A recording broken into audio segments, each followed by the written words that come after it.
Kiwi Yarns with Brodie Kane. Kia ora te whānau, welcome to Kiwi Yarns. Today's guest is probably the most famous fisherman in all of Aotearoa. Matt Watson only ever wanted to be a fisherman, and the kid that used to drag his dinghy up a steep boat ramp for an hour walk home has made the thing he loves doing the most into a remarkable career. Matt Watson, thank you very much for coming on Kiwi Yarns. Thanks for having me. Apart from your bloody suitcase being in the Uber, how are you? I'm good. Yeah. I've been asked that quite a bit lately, and I've been answering never better. And that was just something that I used to hear my granddad say. So maybe that could be me getting a bit older. But no, I can't remember a time in my life I felt better. That's great. It is good. My granddad used to say, wouldn't be dead for quids. Yep, that was another good Another one? Yeah, that's another one. I quite often say that, and people go, what? Sorry? I'm like, wow, listen to it. It means, Yeah. you know. Now, what's been happening? When was the last time you were on a boat? What was the last fish you caught? Oh, geez, good question. Last time I was on a boat was last week, and the fish was a snapper. So that's pretty bog standard for a lot of people. Yeah. Just out in front of my house. The weather was terrible, but a couple of keen lads, a couple of footy players actually came up, and they were frothing. And I said, "Look, boys, the weather's shit, but you can come up and we can drink some tins." And they turned up, and I was like, "Well, we can go out in the boat because I'm lucky I can launch right in front of my house." Yeah. And we went out, and as terrible as the weather was, just getting the energy of those boys and catching some snapper was great. Yeah. What's your favourite or best recipe, or the way that just gets you? Is it a simple recipe when you're cooking your own fish? Yeah, like, what's the go-to? everything I do is simple. Yeah. It's like I wouldn't call myself a chef or even a cook, but I know how to do seafood well, and that's letting the seafood be the star of the occasion. So you get it fresh, and not just that. Like I don't want to sound skitey here, but you know, I get enough fish to go, nah, look, that one's probably better off going back. Yeah. And that could be because of the size of it. It's a better breeding fish. And typically the bigger they are, they're not as good to eat. So, say in the case of your white flesh fish like snapper, you don't want the big ones. Really, the head's the only good bit to eat on a big snapper, in my opinion. But so you want to look at them, have they got good fat content, and then from that moment, from the moment you decide to kill them, it's how you kill them and how you look after them, and then eat the entire fish. And I've just got good at it over the years, and I eat all the bits, and I don't do a whole lot to them. Like I like on a kingfish or a kahawai or a tuna, I'm starting to eat it as I'm filleting. Like I just eat it as it is, straight off the fish, and I've always done that. It weirds people out, but both my kids are the same. They'll do it because they've seen me doing it. They've grown up that way, just like I was brought up that way. So yeah, I don't do too much. Raw tuna would be my favourite. Yeah. And if I had to cook a bit of fish, it would be probably like bass or harpooker, something deep sea fish with a decent amount of hinu or fat in it, and yeah, just fried. Oh yeah. So you fresh. Do you know my favourite fish?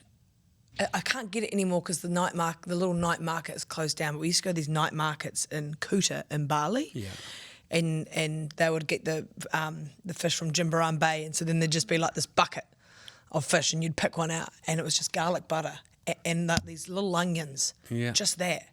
Unreal. Just simple way. Yep, simple. Anyway, now I will give you a disclosure though. Okay. I'm not much of a fisherman or fisherwoman or whatever you like to call me. Like it's sort of like me in fishing and me in golf. I haven't quite landed at those things. However, I love the ocean, everything about it. Yep. I love the beach. It's such a beautiful space. So I thought I'd declare that I know bugger all about fishing. But what I love about you and what's been brilliant is from afar watching. I don't care what it is. If you're watching someone from afar live out their dream, but also share a passion so enthusiastically with other people, you kind of do love the thing that they're doing, right? Because you're like, wow, look at this. It draws you in, yeah. So congratulations on an amazing career, but also I want to ask you, and this is probably a really overused question, but like if you're going deep into the bowels of your heart, what is the thing that you love so much about it? Like the most simple thing It's the moments shared with other people. Right. So, and I've grown to understand that about myself, right? So I think when you're young, you're a bit more bull at the gate, and it's all about, I'm here to catch the biggest fish, to show you that I'm the toughest, strongest, best, caught one bigger than you. And there's no doubt that, you know, ego can be a big driver in fishing, and that's a natural thing for a young male in particular. You know, you're trying to make your claim, and so some of the things that I would do would be not only catch big fish, like you run out of big fish to catch, so I'd make it harder for myself. Okay, I'm going to catch a marlin off of a surfboard. You know, I'm going to go out and catch a giant shark on a child's inflatable raft. And like all of those things were funny and got lots of media attention, which were great for the business I was in, particularly at the time with Discovery Channel. But what I found, and I discovered this probably 10 years ago when I was getting probably a bit burnt out and disillusioned with it all, and I said to my wife, look, I'll just do one more year. This whole TV caper, it's too full on. I'd like to do just the bits I enjoyed. And she said, well, what do you enjoy? I said, I enjoy it when I take someone else out and they catch what I would consider maybe an average fish, or it could even be a good fish, but just the energy of other people. And then I realised, you know, like all of those moments where I've caught a marlin off of a jet ski or whatever, there's been no one there to high five. Yeah. You know, there might have been a camera crew on a boat, and it's not the same. It's still good to have them there because they're mates as well. But when you're there, and I've had someone repeat back to me so many times, that was the greatest day of my life, thank you.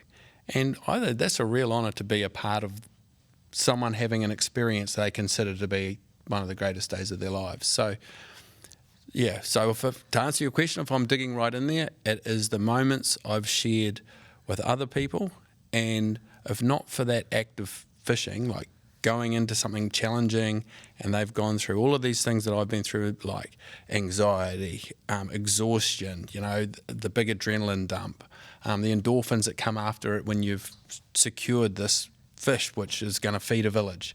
So, and living vicariously through them, it just lifts me, and it brings back all of those things to me of why I did it in the first place. So yeah, it's the people.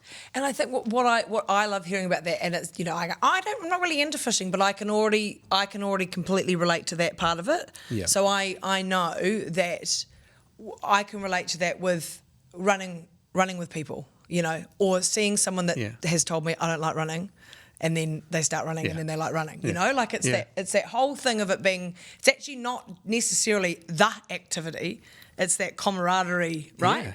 Yeah. Which we're crying out for.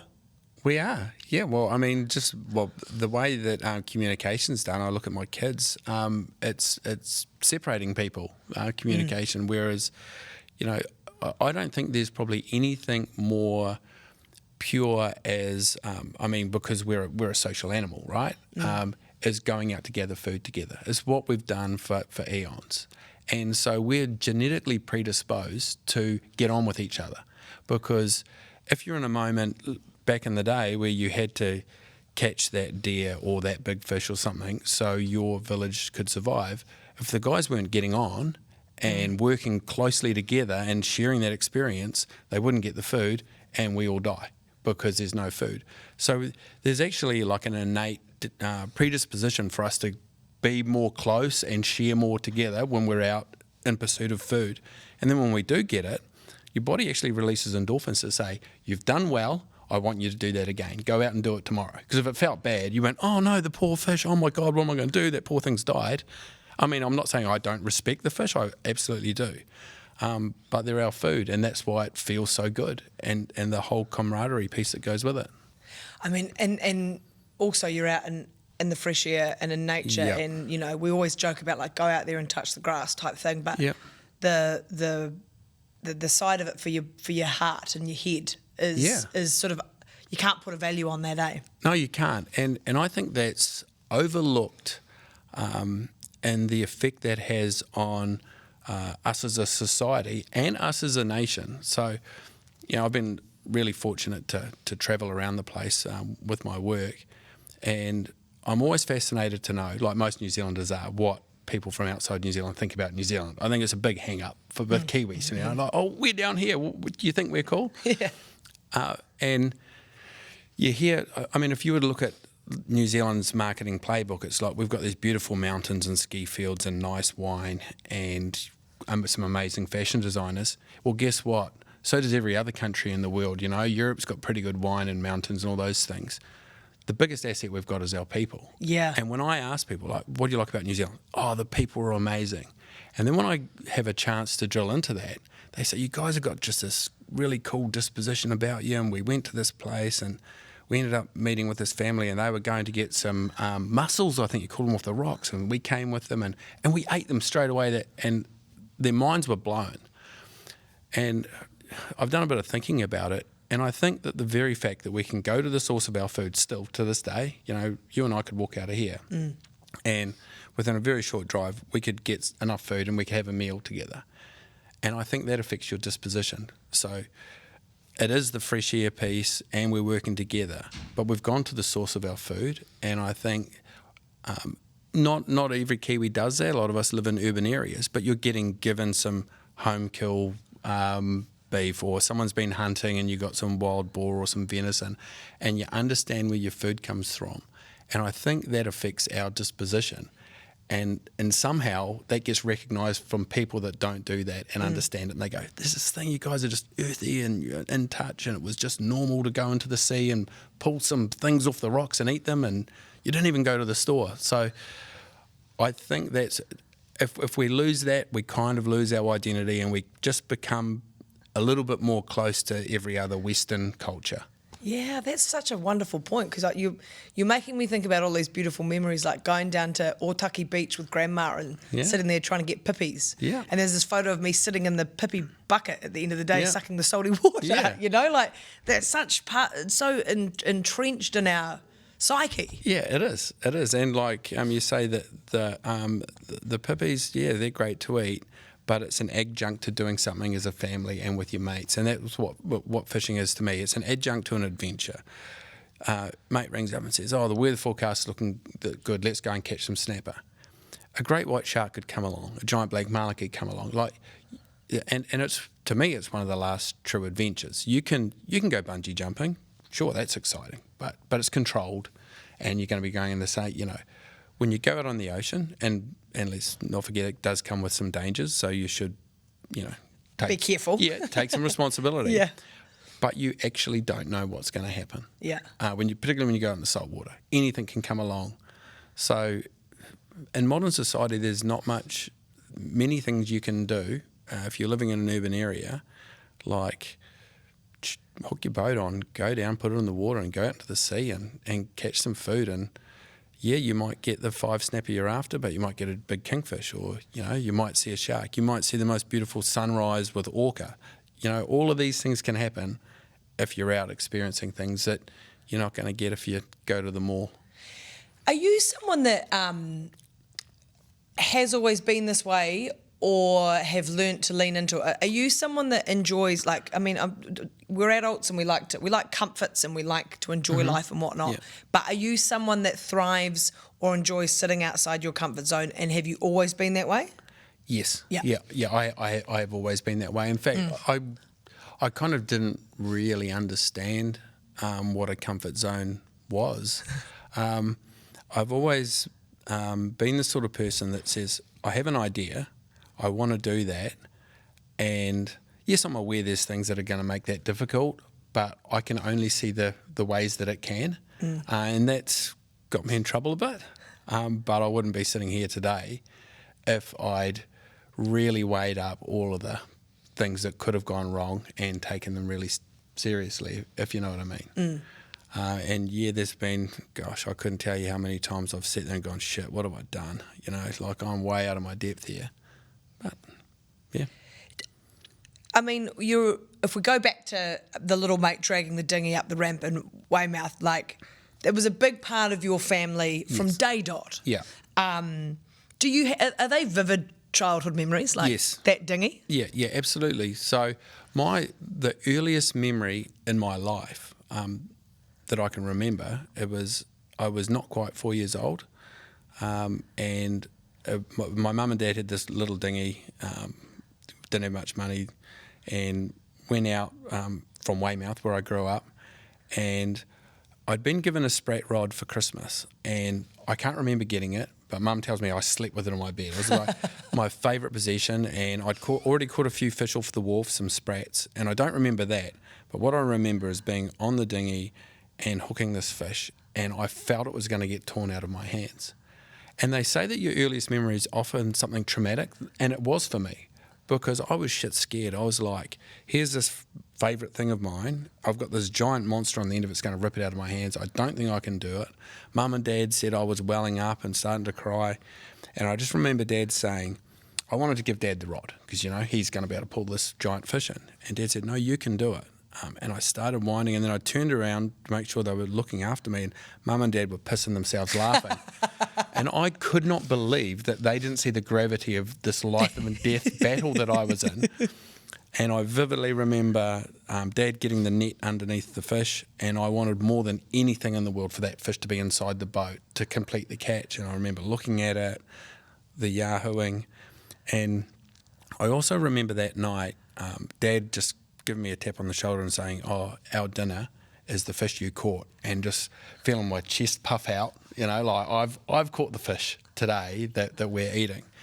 And so, yeah, and that is literally my earliest memory, and all of my firsts, you know, like my first kingfish, all of those things that I experienced at a young age, I remember them vividly. More vivid than, an example was, met a guy at a function I was at recently, and he was on one of the charter boats that I worked on. He was like, oh, I remember that day when you were a deckhand and we caught 12 marlin that day.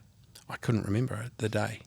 You know, and for a lot of it, 12 marlin a day is a lot.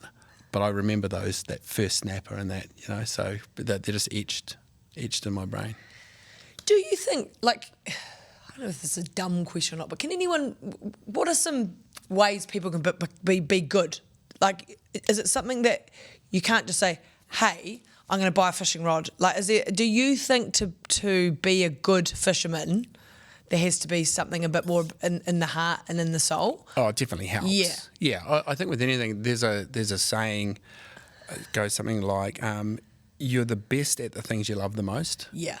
You know, so, and I've always loved fishing. Yeah. But there's been countless people I know, like including my younger brother. He didn't have an interest in fishing until he was like 30, and now he's obsessed with it. Right.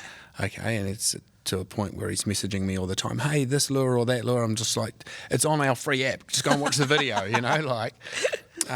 So to answer your question, there's a lot of free information out there now. I mean, YouTube is one, and not to do too much of a plug, but we've got a free app where I'd step people through, like, this is your basic knot, and this is how to do it, largely because I want people to have access to it. I was hit up by a journalist once because it's quite well known, all of the you know, the fishing management advocacy and environmental stuff that I'm involved in, and they said, isn't it counterintuitive you encouraging people to get into fishing because they're going to take more fish?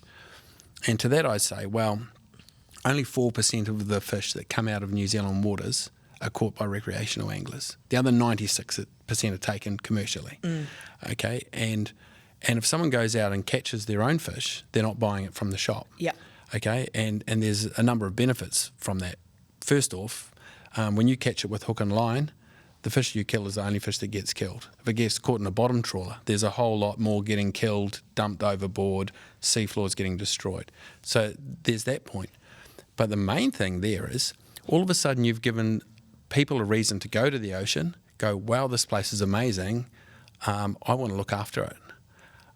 You've given them a real tangible reason to care about it. So the way I see it, the more people that can go out on the ocean, and if they catch a fish and they're successful, they're more likely to do it again, they're more likely to take their family along, and it become this thing, and there's more people out there like me that love it and are prepared to, you know, do a bit of legwork to look after it.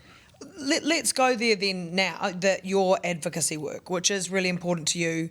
And I always have huge respect for people that use their voice and their platform to raise awareness about conservation, like harmful practices like seabed mining.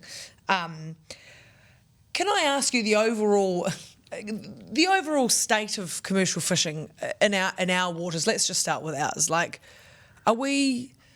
Well, New Zealand's behind a lot of the world in some areas, okay, particularly with our position on bottom trawling. Yeah.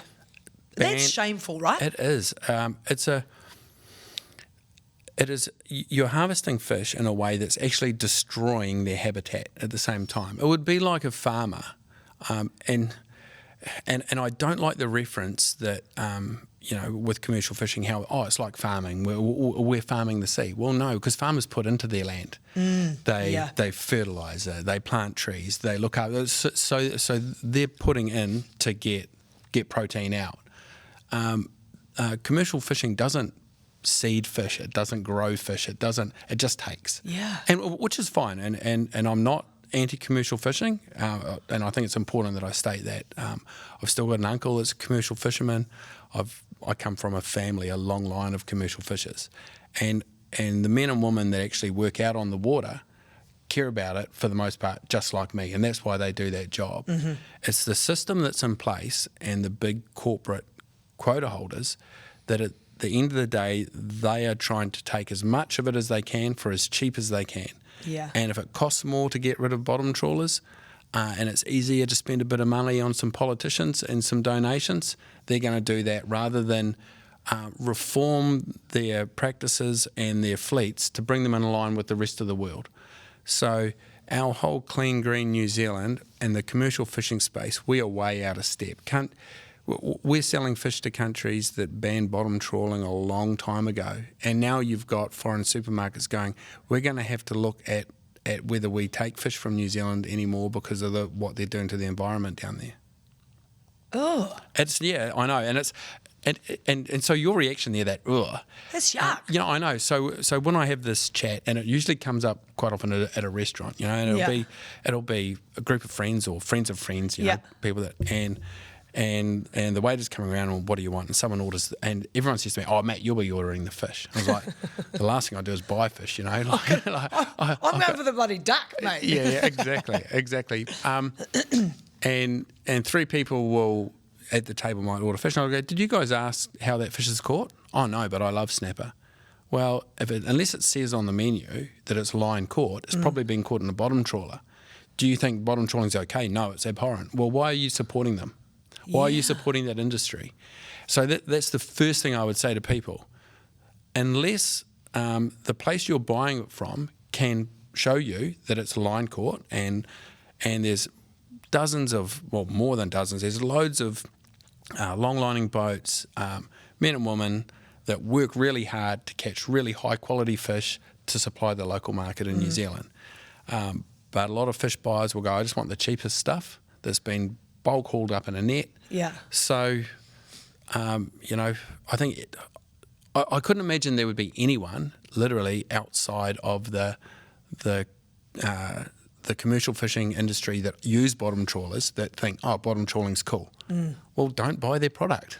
Sorry. So you're telling? So I didn't know that. So I would, if I was to go to a restaurant, I should be, because I care about that. Yeah. I should be asking if it's line caught, and if it's not line caught, it's order the chicken. Okay. Yeah. I didn't know order that. And let it know and let it be known that that's why you're not buying the fish. Okay. Because unless you can show me that it's line caught, I don't want a part of this. Yeah. And then there's also like a lot of obviously climate change is a big thing. A little known fact, which I'm surprised doesn't get pushed forward more often, is that bottom trawling puts more carbon into the atmosphere than the aviation industry does. That's crazy. So even if you don't care about, even let's say you don't care about the sea floor and our marine habitat, which I think most Kiwis would, it's contributing a lot of carbon emissions. So ultimately, if we are looking at, is the way we're going, though, I guess the fishing industry as a whole, maybe globally, it's not sustainable. And are we sailing towards running out of shit? We are already. I mean, so right now it's the beginning of September. So normally now scallop season would be open. Now, it used to be something celebrated. I mean, there was even the Scallop Festival in Coromandel this year, and that would generate millions of dollars for the local community. Be something to look forward to every year. Yes, scallop season is coming around. You'd go out for a dive, you'd dive down, you'd get your 20 scallops, you'd share them with friends, and again, we're having those moments. It's not just about the scallops, which are great, but the scallops is a reason to get into the outdoors. Well, it's closed pretty much right across New Zealand because they use dredges to harvest them commercially and destroyed the very habitat that they need to regrow. So overseas, they've got successfully managed scallop fisheries where the commercial guys go down and pick them up just like the rec guys do. And yes, there has been some recreational dredging, but a lot of the recreational stores stopped selling scallop dredges, and it just became a thing. You know, like if you were out on the scallop beds and there was 20 boats diving and someone was dredging, like there was a bit of vigilante stuff. Guys were getting their dredges cut off underwater and stuff, which I won't pass comment on, whether I would do that or not. But it's here we all are. The commercial guys can't take them. The rec guys can't take them. You know, it's an important food source for iwi as well, for customary gathering. And now it's ruined for all of us. And we're making this sacrifice, and the beds are closed in the hope that they will come back. But already there's been proposals from the seafood industry for it to be reopened for commercial dredging only. So, and we've got a minister that would seriously do something like that.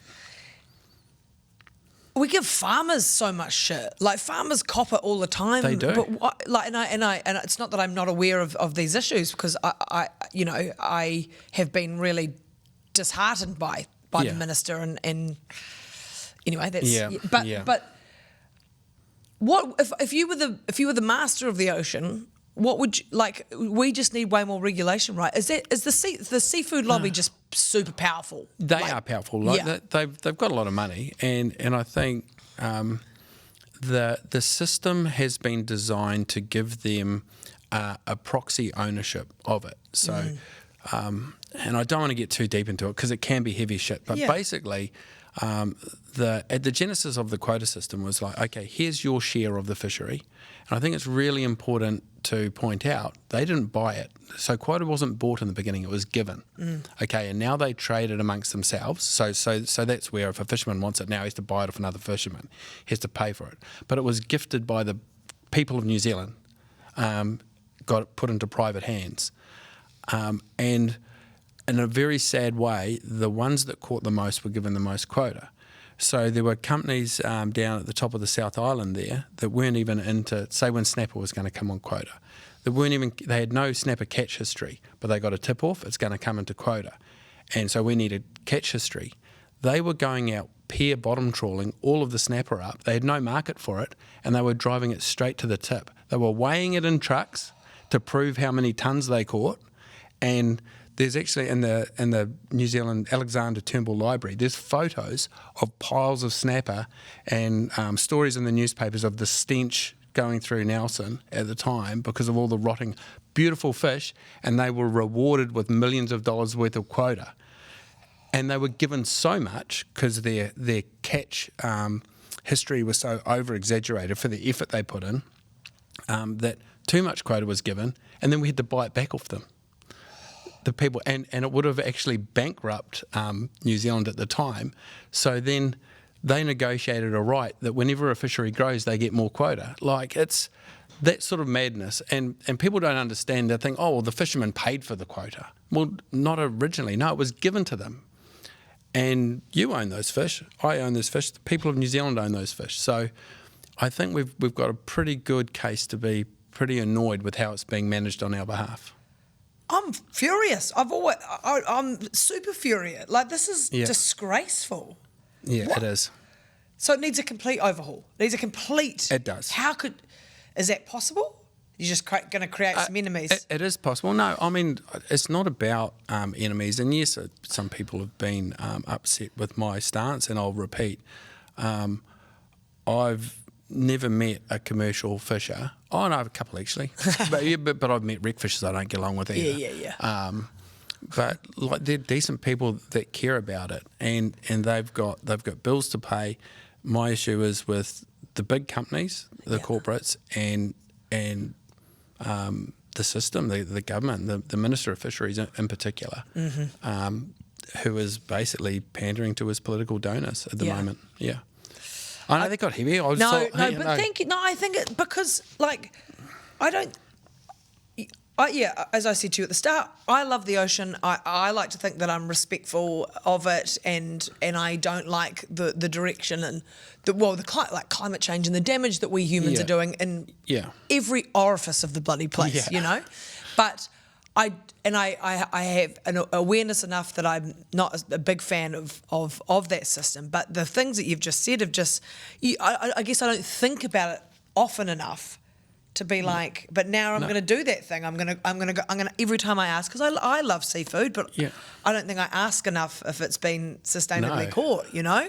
No, exactly. And I mean, if you were to think, I mean, free range eggs are a norm now. Yeah.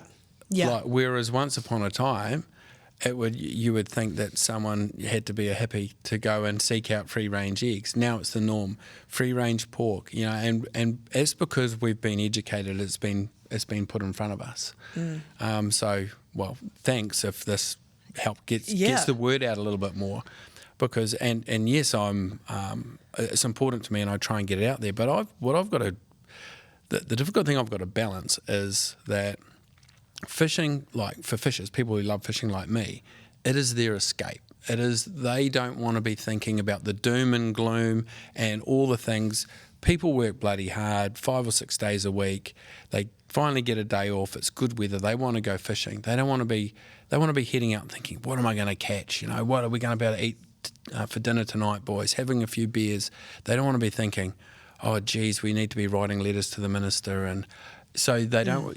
You've got to be careful to say to people, well, look, hey, this is a cool thing and we should be doing it. But, you know, if you're prepared to spend that much money on a boat, maybe you should be prepared to spend $100 a year to subscribe to Legacy that helps get good research and advocacy to give another voice against the commercial industry. Thank you. No, I think thank you for us talking about that, because I think I'm going to think about it more than I have been. Yeah. You know? And just ask where your fish came from, and hopefully we'll get to a place where there's mandatory labelling, just like there is for your eggs and your free range, to go, this fish is line caught, this is not. And at least people get the choice to say, well, just like you do with free range eggs, I'm not going to buy a fish that was caught in a bottom trawler. Do you have an idea what the percentage of products are bottom trawl? Is it? I would say the vast majority. I don't actually have stats off the size of my head, but I just know. I mean, I've done commercial fishing. I've worked on boats, and just seeing the volume you can get very quickly in a bottom trawl net compared to a longliner. But the quality's so. I mean, when you think there's like I say, the men and women that are working on these longline boats, they're getting up early in the morning, they're setting the gear in the dark, and they're pulling it in. Each fish gets handled with gloves. It gets killed instantly, so it's great. Goes straight onto ice. Now they're eating. That is as good as what I would do if I was out on my own boat. So the quality is a whole lot better than if it's been basically jammed in the back of a cod end at the back of the net, and a lot of it's getting crushed, and it takes a lot longer to sort through those fish. So, and they're not dying by getting spiked in the head and put straight on ice. It's all very much bulk harvest. They are refining their techniques, as far as I can understand, to look after the quality of the fish, but overarching all of that, it's what they're doing to the sea floor, because the organisms that live on the sea floor are the very thing that convert all the dead protein, so all the dead fish and all the dead zooplankton and stuff, it converts it back into food. And so it would be akin to a farmer pouring diesel on his grass after he's sent the stock off to the works and going, oh, why can't I raise any more cows here? Because all the grass is dead. So it is actual madness, the way of doing it. And the only reason that we can get away for it as long as we have is New Zealand just has such riches in our marine habitat. So we've got a lot of benthic zone. I don't want to get too scientific, but we've got lots of areas where you've got a sea floor where the sun can reach the sea floor, which helps grow food, whereas a lot of countries it's deep drop-offs into deep water, and we've got subantarctic water pushing a whole lot of food, mixing with subtropical water. Like, we are in the Goldilocks zone for a healthy marine environment, just by luck where we're sitting. Huge EEZ, and that, I guess, has allowed us to do a pretty shit job of it for so long, is that nature's propping us up, but nature's losing. Yeah. Well, thank you, because you've given me one change. I'm going to make a change. Thank you. And it is asking that question, and it's either that or it's nothing. I feel strongly enough that I can. I can do that. Support our farmers. Buy some lamb. Yeah, exactly. Hopefully that's from here. Yeah. Let's go back a little bit to a stint in your life where you were a roofer. Yep. Do you ever think, imagine if I was still a roofer? Do you ever have those moments where you're like, thank God I'm not a roofer? No, I enjoyed roofing. It was physical outdoors work. I was playing rugby at the time. Mum had designs of me going to university, but I was actually always going to be a commercial fisherman, and I worked all of my weekends in school. So before I was a roofer, I was a commercial fisherman, and I worked all of my weekends and school holidays on my uncle's boats. And from the time I was about 15, I was getting my hours signed off so I could sit my skipper's ticket. And so by the time I finished high school, it was still called 7th form in those days. Yep. I think it might be year 13 now or something. Yeah. And I'd finished my bursary exams, and I'd done 3,500 logged out commercial hours at sea. So I was going to sit my skipper's ticket, and I was going to skipper one of my uncle's mulleting boats. And that was, to me, dream. I just remember that summer of 92, finishing, and it was knowing that I was never going to sit another exam in my life. I hadn't told Mum that yet. She thought I was going to wait for my results, and she was just tossing up whether I was going to do law or medicine. I think that was Mum's design for me. Never mind, right? She actually wanted me to be the first male in her family in known history not to be a commercial fisherman. All of her brothers, dad, uncles, all commercial fishermen. Yeah. Okay, so that's what Mum wanted me to do, but it all came unstuck on Christmas Day. Ended up in a bit of a punch-up with my uncle who owned the boats over backyard cricket.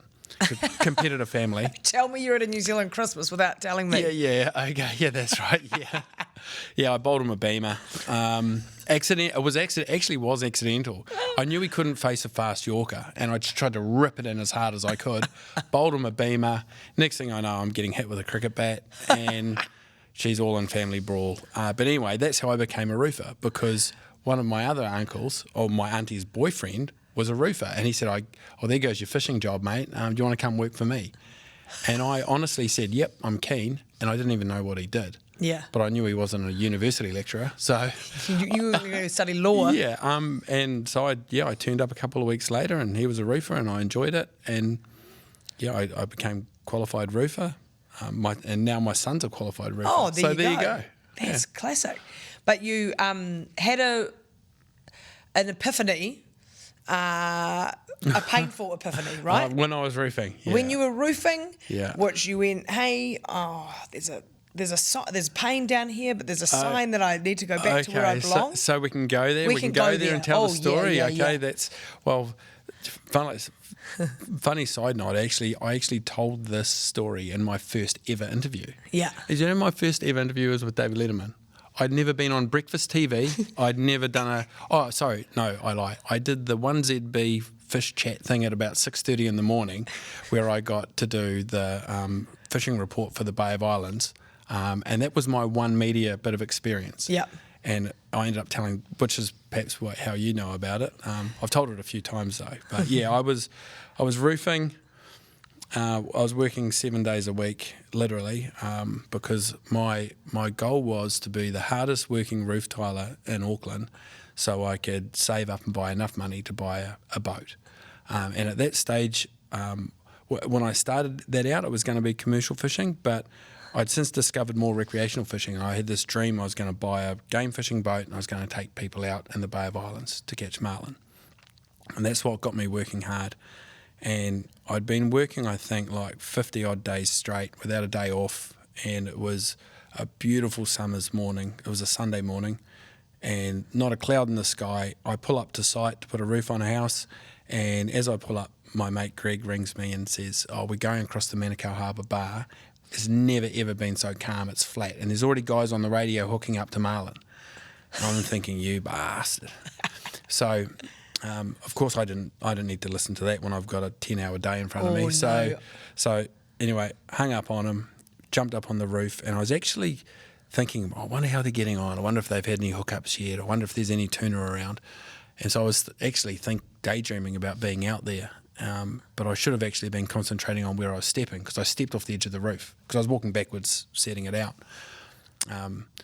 It was 2 stories, but the good news is I didn't go all the way down. There was like a bit of guttering down below me, but I landed one leg either side of the guttering.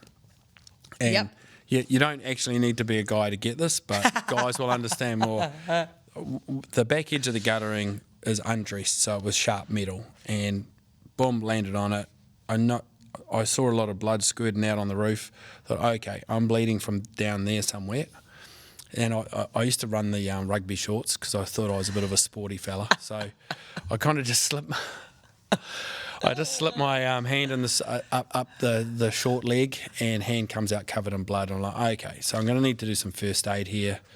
My worker, Clint, I could see the whites of his eyes. He was sort of seeing how much blood there was. And he said, "Do you need any help?" I said, "No, I'm good," because it was a bit embarrassing. So I remember jumping in the ute thinking, okay, to be able to do first aid, I'm going to need to see what's happened. But it's a difficult place to observe.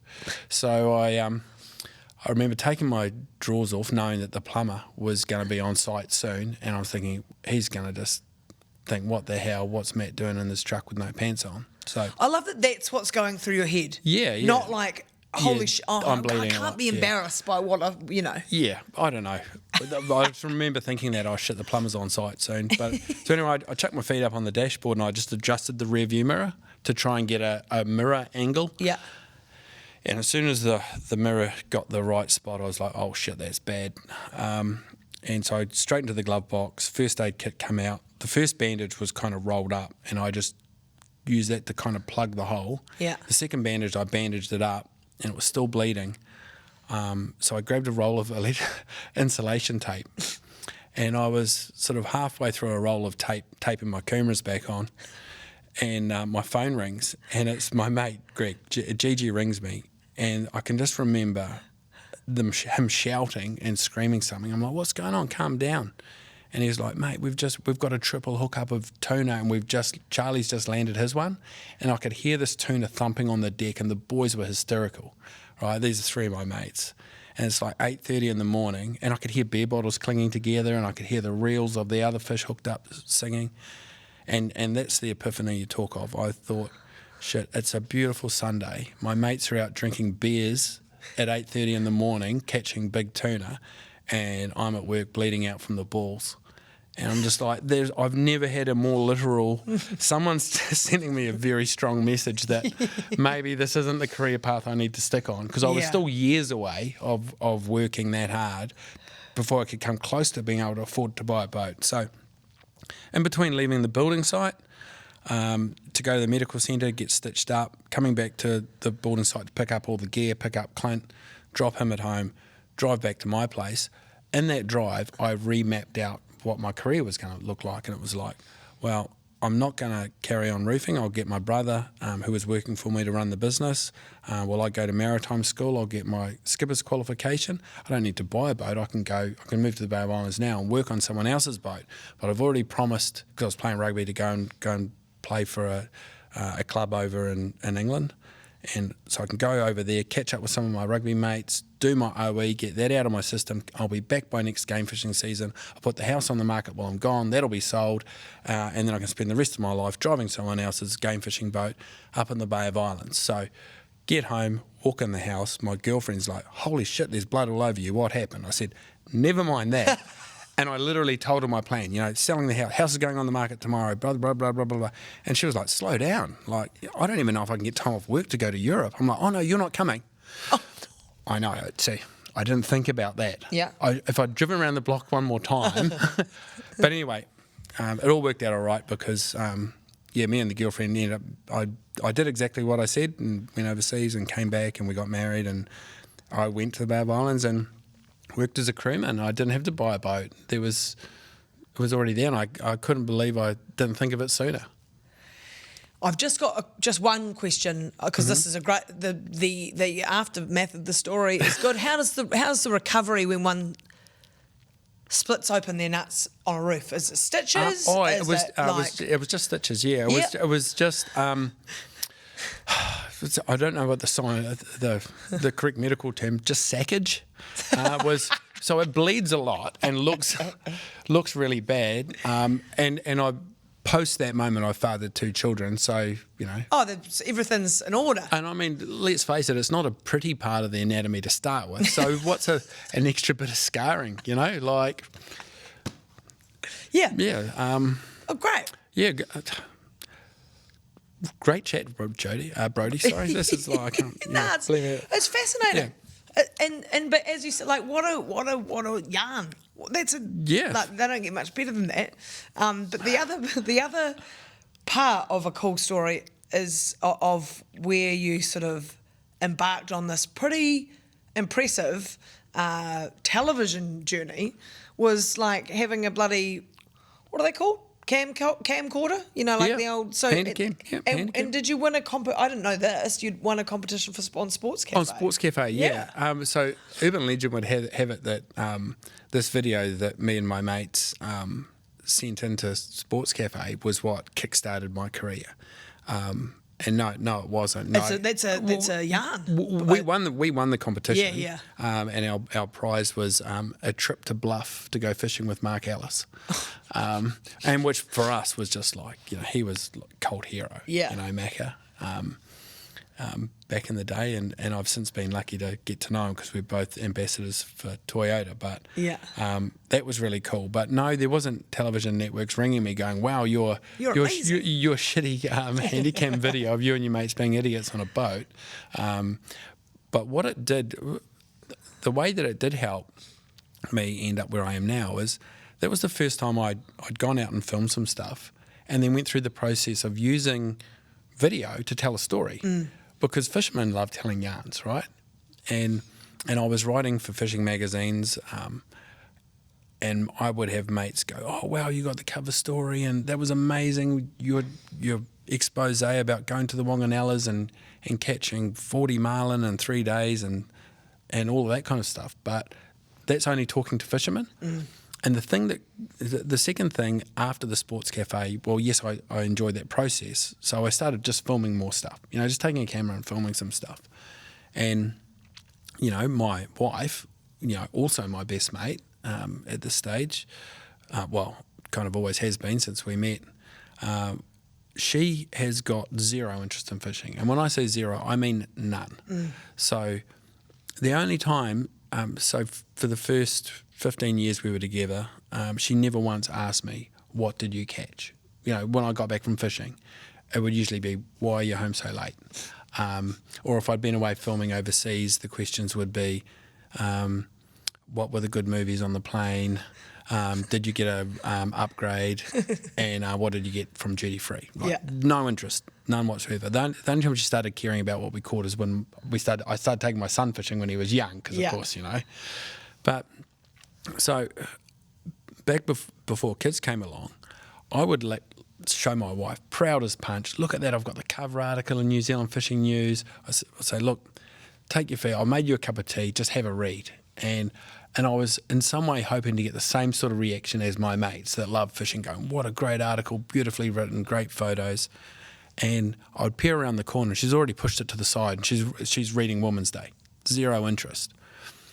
But a big moment, I guess, was I had some footage that we were filming on a boat, Ultimate Lady, that I was working on. Amazing boat.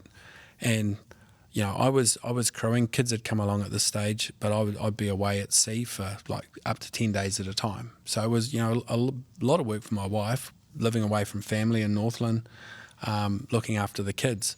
So when I came back, I'd spend as much time with them as I could, but I'd also play back some of the footage that we'd filmed on the trip. And I remember Kayleen walked into the living room, and I didn't know she'd walked in, and she'd been watching the screen for a while, and she's like, "What's this show on TV? It's incredible. Look at the size of those fish leaping out of the water." She's like, do we get those in New Zealand, those fish? I was like, that's me. And they're marlin. And she was like, oh, are they the fish you go away and catch? And I was like, you should have told me they were so big. I was like, yeah, I did. Like, you should have told me it was so awesome. And then all of a sudden she's asking questions like, what do you do with it now? And do they get bigger than that? I'm like, well, if this medium, film, can get her attention, it is the way that I can talk to more than just my mates, or I can talk to more than just people that love fishing. So I guess that planted a seed, and then it wasn't that moment I was like, right, I'm going to start a TV show. But that came, and I couldn't tell you whether it was a month or 2 months later, and we were up off North Cape. It was rough as we were supposed to be going to the Three Kings. We couldn't get there, and it was just, I was a bit miserable, and I was missing home.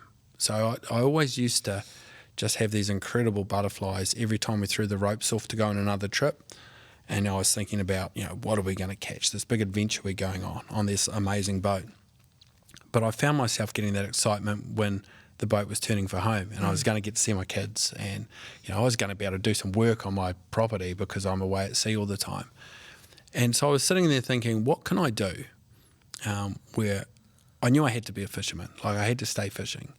I knew I couldn't go back to commercial fishing because I was already advocating, against a lot of the practices, and I couldn't afford to buy quota to do long lining or a form of sustainable commercial fishing. So I was like, okay, I want to be a fisherman. I can't carry on this crewing, game fishing caper, because if you get a booking, you go. And I'd missed all of my wedding anniversaries to that date. I'd missed my brothers and sisters' 21sts, like real important things because I'm away at sea. And the idea just came into my head. It's like, well, what if I started a TV show? And from that moment that it popped into my head, I could only see ways that it could be done. Not really all of what a ridiculous notion it was for a roof tiler, come fisherman, to start a television production company.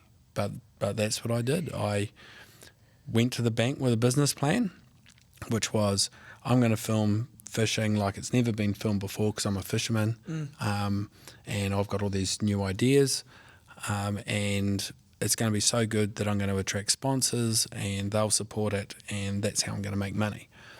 And the woman I met with at the bank, the loans officer, manager, or whatever she was, laughed at me. Like she was trying to hold it back. And she was like, Matt, she said, I read your proposal and it's kind of neat, but but like I can't in good faith give you money from this business because the chances of success are so low. She said, if you wanted to borrow money to start a roofing business, yes. If you wanted to borrow money to start a fishing business, yes.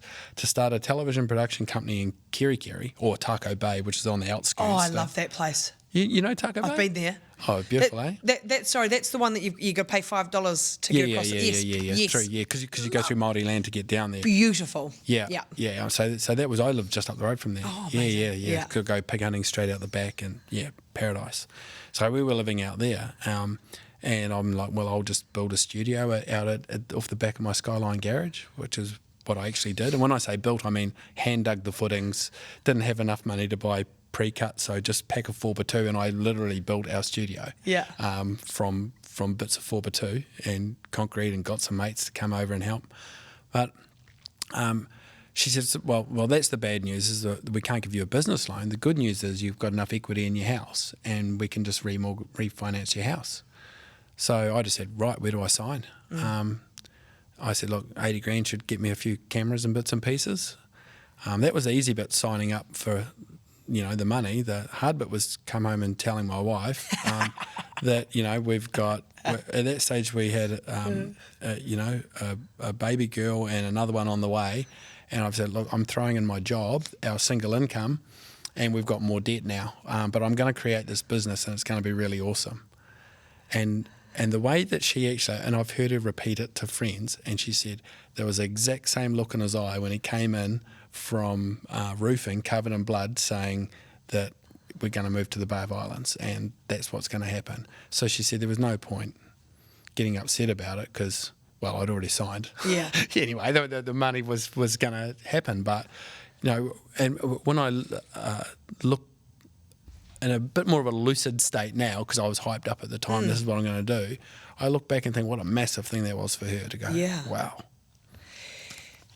But also, when you reflect on these sort of like key moments in your life, is there a couple of like threads of who you are as a person that you go, like, is it sheer passion? Are there words that you go, it's because I've been this way for, like, what is it? Yeah,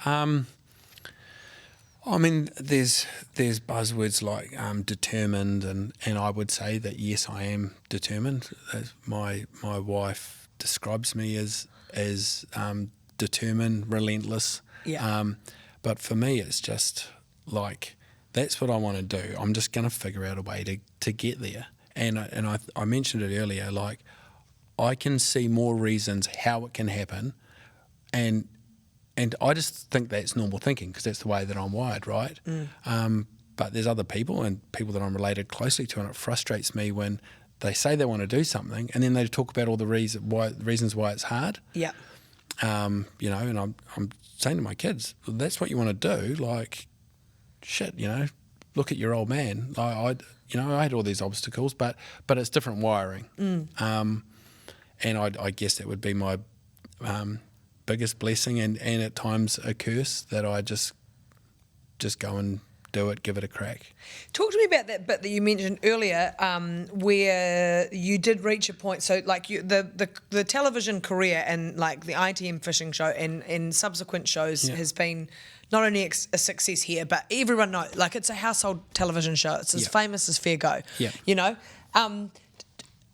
Talk to me about that moment that you mentioned where you did. I don't want to put words in your mouth, but lost your way / the focus shifted from the love to the there, and how you got out of that. I did. So the best way I can explain it is that, yes, I've always loved fishing. And when we go out and film, I love it, but it's work. Okay? Yeah. So it comes with this pressure element. And when you're signed up to deliver, I think back now at the period where I was making 26 episodes a year for New Zealand television. And I was not only the talent, but I was organising the shoots and the gear and the boats. I owned the company that was producing it and ultimately responsible for getting it to the network on time. And then I go and sign a contract with Discovery Channel to make 6 a year for Discovery and 6 a year for Animal Planet. And it gave me, saying yes to things gives you lots of opportunities, and I wouldn't take any of that back. But the negatives of having that pressure started weighing it. Like in a moment of clarity, I thought to myself, man, what does success look like? Like the more apparently successful I get, which is the more TV deals I sign, the more money I'm getting paid, all of that stuff, the less days I go fishing. Yeah. In a year, and people have got this illusion, and to this very day I got stopped at the airport. Beautiful day today, so thank you, by the way, for booking me today. Like, this always friggin' happens to me. Yeah, you I want know. to be out there. I've just travelling here today, I've heard, look at the weather, what are you doing? How come you're not, like, people just think, nice weather, Matt Watson's out fishing. Yeah. But of course, reality is you've got all these commitments to make the whole thing work, right? Yeah. So, and it just came to the point where all of those other things, not just the pressure to get the production done, but by the time in your calendar you put in all the store openings you got to do for sponsors and the events and stuff, I was looking at it going, I couldn't remember the last time I went out fishing just because I loved it, just because. And I felt it was taking too much away. And it was just that chat with my wife when she said, well, what do you love about it? And I said, it's being out there with other people. And she said, well, why don't you make a show about that? And that conversation was what started ITM Hook Me Up, which was, a variation where it was a mix of everyday Kiwis that could apply and a few celebs as well that just had this thing they wanted to do. And instead of doing 13-hour-long or 26 halves, we took it down to 10 hours. And it was still, don't get me wrong, it presented new challenges having to deal with other people as well. But I was getting more that was where it turned the corner. It was like, oh, I'm just living off of their energy now, and the pressure isn't on me to somehow, on a day we've just flown halfway across the world, there's a storm happening, but I've got to deliver a giant tuna and it's got to be filmed, and then we've got to get back to New Zealand and have it cut for TV. So it took away all of that. So yeah, I think, I hope I've answered the question. It was that, it was just that pressure, and it was like, this is taking too much away from the thing that I love the most. So, you know, and that changing the way that I did things and making ITM hook me up gave me an extra 4 or 5 years on telly I wouldn't have got otherwise. Yeah.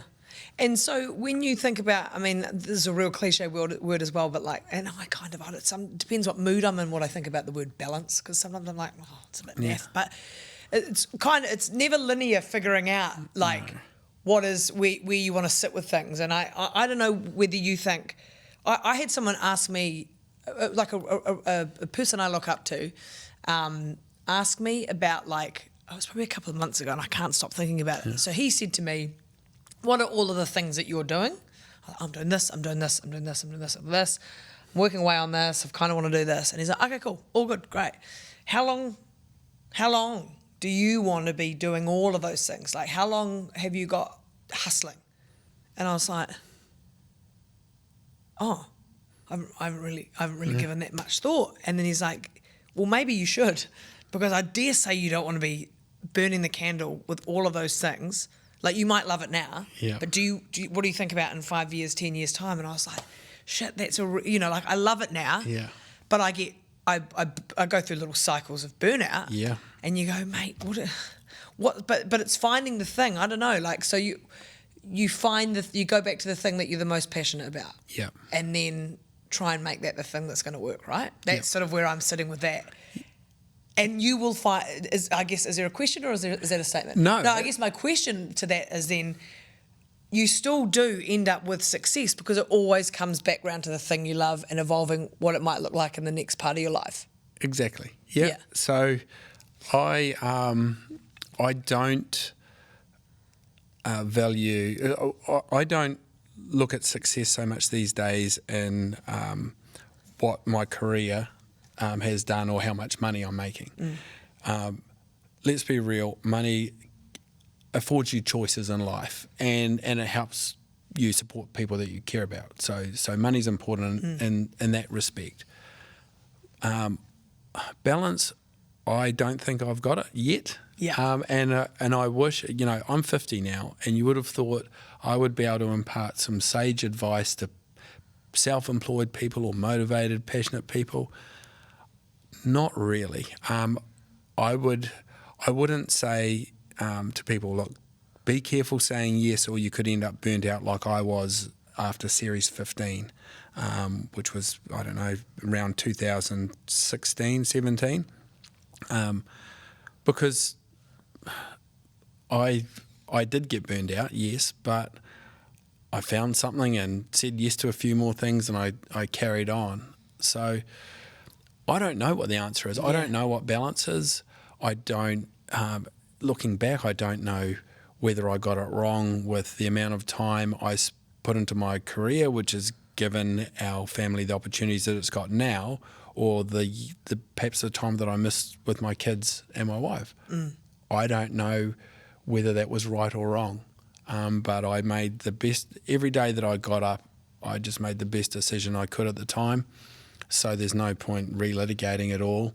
I think you can only have regrets if you're ever dishonest or rip someone off, but if you make the best decision at the time.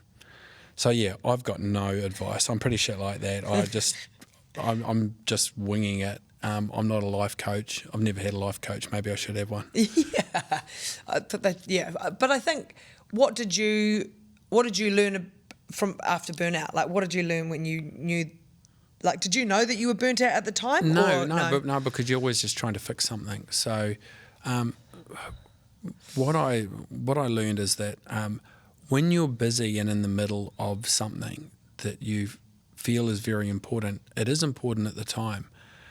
But when it's all set, it's like this sponsorship deal. If we don't get this done and this look after the sponsor, we could lose them, and the sky would fall down. And And it was actually really like when COVID came along, and it did feel not just for my business, but lots of people, like the sky was falling down. But then there's this just quiet space, and then you're at home with these people called your family, and you get a bit of time to think. I'm like, what's it? All of those things that I thought 6 months ago that were so vitally important in my business, and that I was bloody, I was on everyone's case at work about how important it all was. I just think you need to give yourself that quiet space to think sometimes, and I think motivated people like myself, because I would just describe myself as pretty motivated to a point where it can get unhealthy, is that you do need to listen to people when they say, chill the fuck out. Yeah. My wife's always telling me, why don't you go fishing this weekend? Why don't you just go out, with your mates or something? And I'll be like, because I've promised to go and open this or do this speaking engagement or something like that. And she was like, when you book those things in, book in a weekend that's untouchable.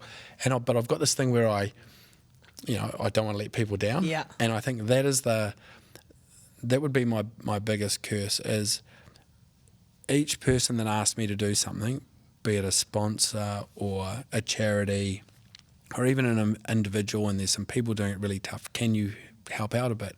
On their own, it's not a very big thing to do. But when you've got a lot of these things and you drop them all in your calendar, you just don't have...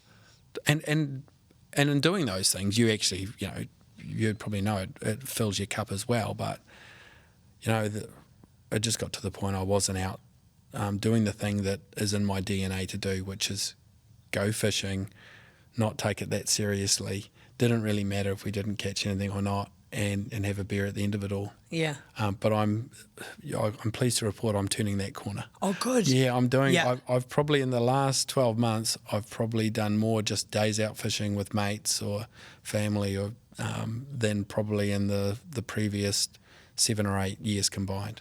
See, that I was going to say, look, if I could impart some of my wisdom upon you, you might already do this. What I do with, I have a Google Calendar, so I put in at the start of each week, I put in my my run or a sauna or I put them in, and that's in.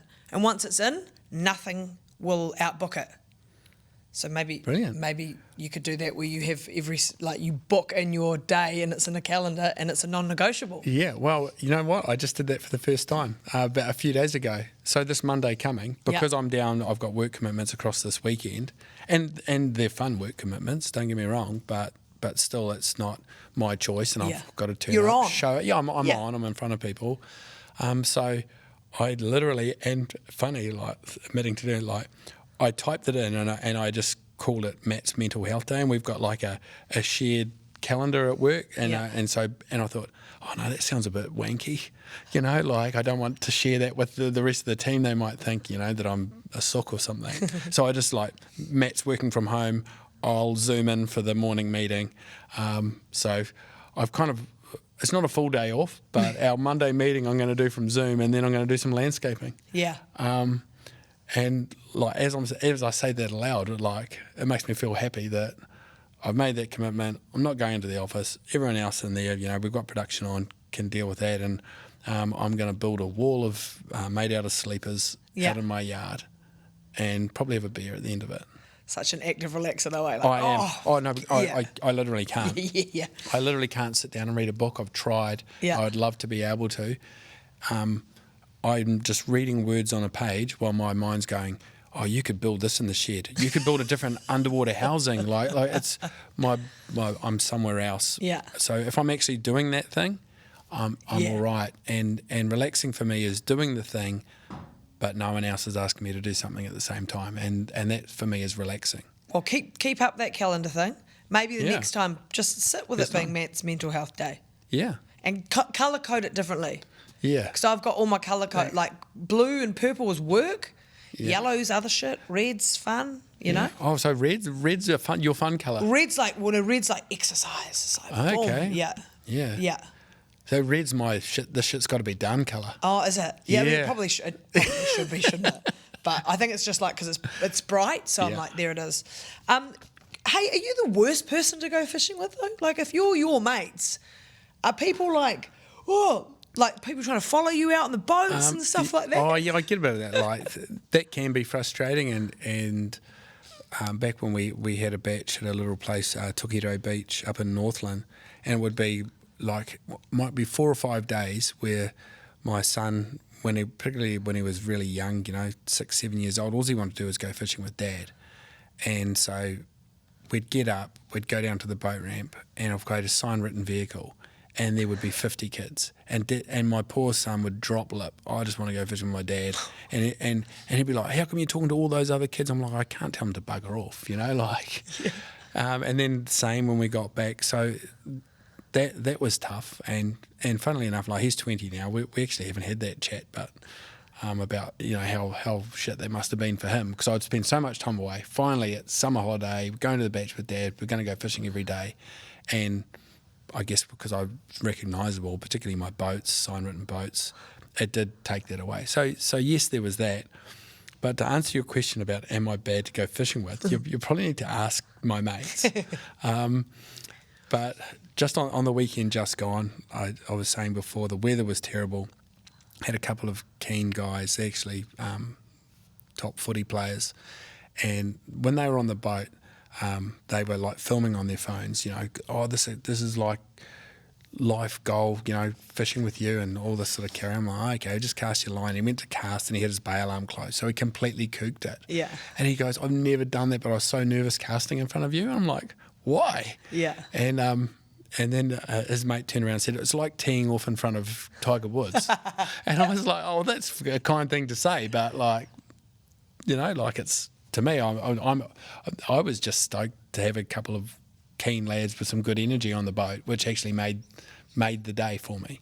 So yeah, they seemed pretty happy. I don't know. I think now I'm probably a way more enjoyable guy to go fishing with than if we were filming an episode and we had a 4-day shoot and it's day 4 and we haven't caught the fish that we needed to catch, and a fish got away because someone did something wrong or something like that. Maybe I wasn't terribly kind about it.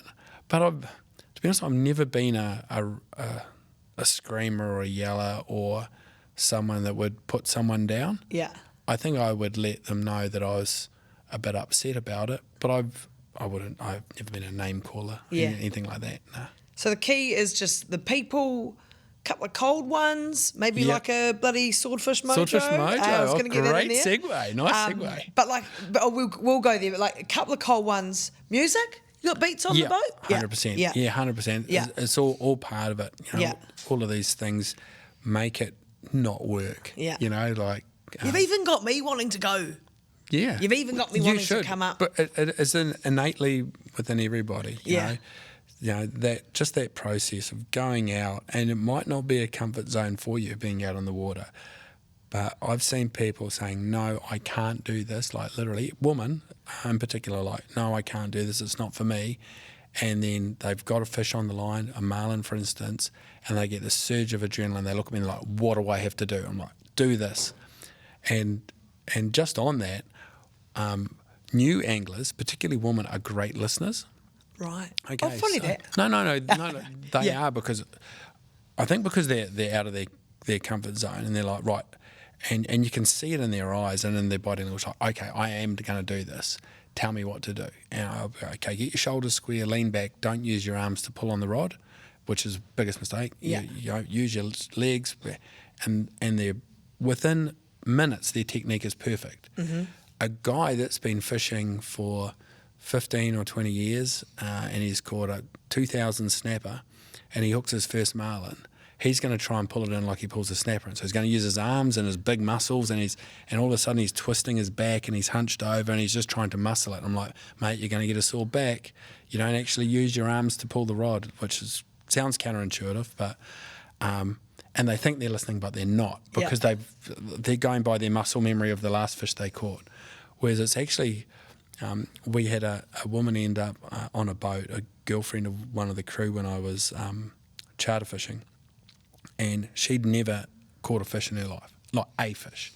By the end of that trip, she'd caught 26 marlin, and to this day, she was the best angler I've seen ever, because she had no predisposed ideas on how to do it. She just listened. Yeah. And she was a strong woman too. But yeah, so there you go. Might be good, I don't might even be know. I just went on a tangent from might that be last good. question. I don't know. Didn't I? I can't think. I don't know if I've caught. I don't think I've caught a fish. You never. I don't think so. I can't remember catching a fish. So if I didn't catch it, if I haven't caught a fish, I think I will.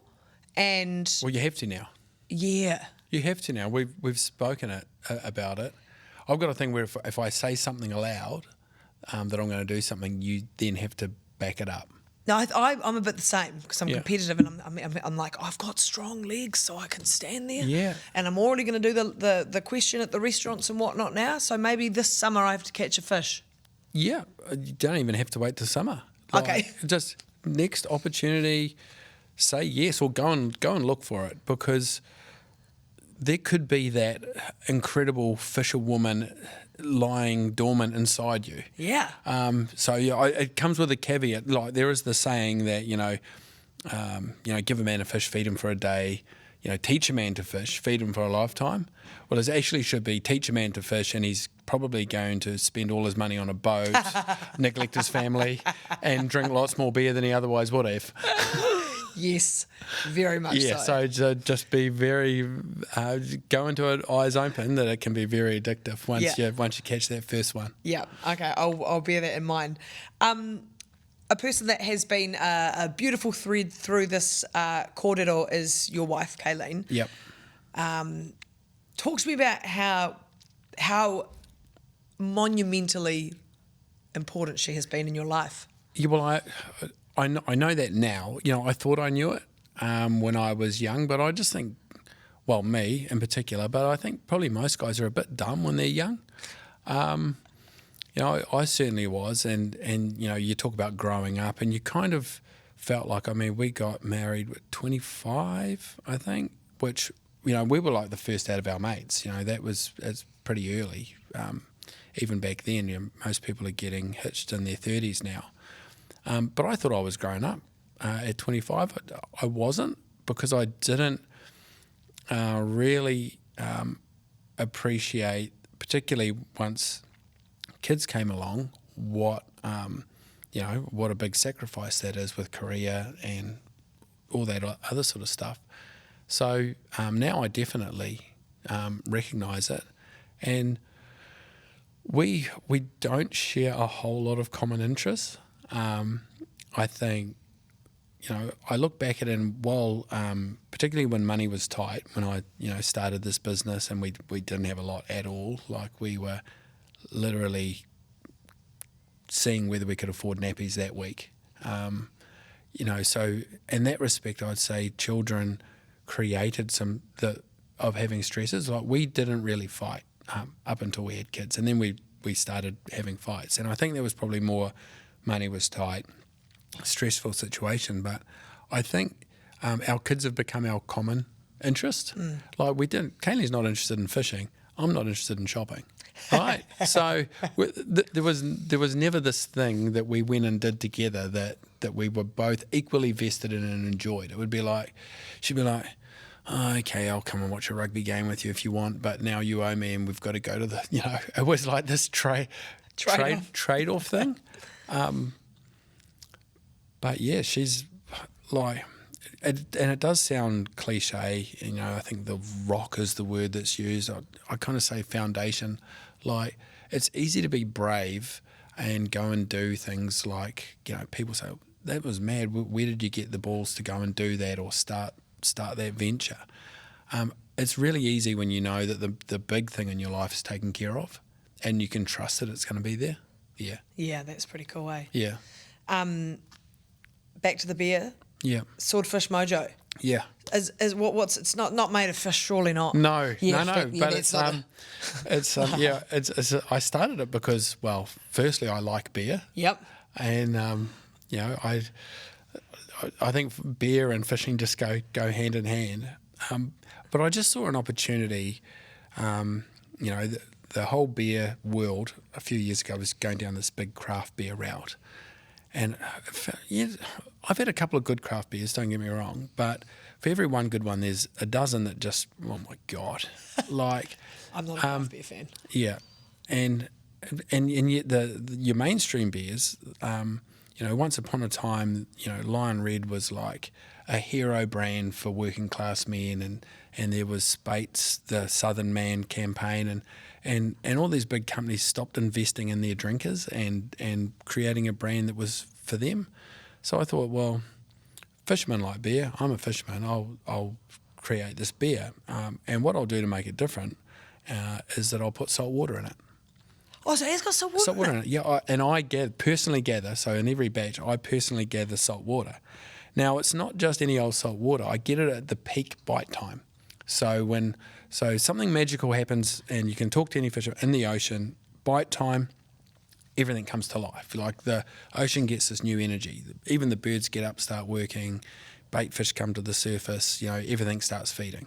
So no one knows what it is or what triggers it, but something magical happens. So that's when I get that magic. And so the beers, that's the mojo that goes into Swordfish Mojo.